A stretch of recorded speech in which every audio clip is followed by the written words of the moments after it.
In clear message, first is direct assumptions, use I statements, and then we look at what is a wrong statement. If you want to ask somebody to do something, you need to send a clear message with I. Okay, and also use the facts and details, clarify. Use the facts and details to clarify your point. You should be able to back your statement with the facts and figures. Don't use assumptions or say I think. Normally we don't verify the facts behind what we are doing, right? We mostly use I think the revenue has increased by 10%. I think the revenue has increased, but we don't know how much. I think the business is down, but that's your thinking. There is no fact. So you need to be clear and use the facts. Now instead of say I think business is down, you can say we know the business is down by 10% because of whatever is the reason, right? That reason you can have your own opinion, but the fact need to be there, okay? And use a calm and non-critical tone of voice.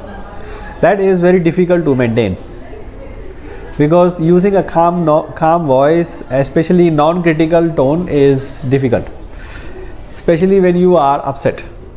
So normally when you see any situation which requires you to communicate after any accident or event, you need to calm yourself down first, not immediate. So you will not see most of the time when, let's say, any incident happens. For example, in one of our hotel burned down, okay, Kandoji Palace. So we did not go to the media immediately crying and doing things what we don't want to say, because when you are in emotions, you normally say wrong things.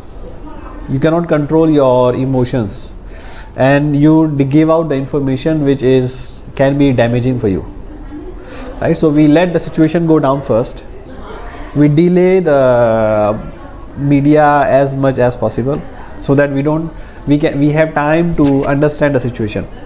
We have time to analyze what's happening, instead of immediately responding back in a non-composite way, correct?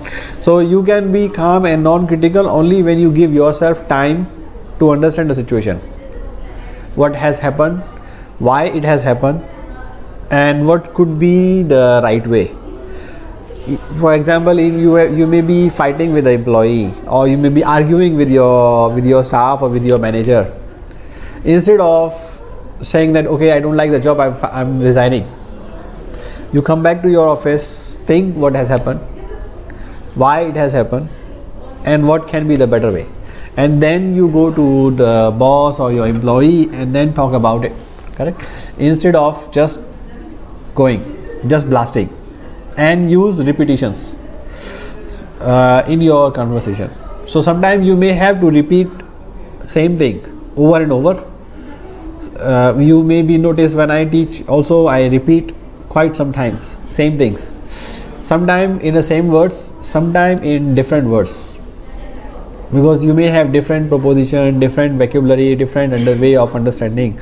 So I try, especially the important concepts, I try to teach in multiple ways and repetitive ways. Maybe not using the same way, another way, but teaching the same thing. Because if those are important concepts, I want you to actually grasp it one way or the other way. So out of my 10 different repetitions, maybe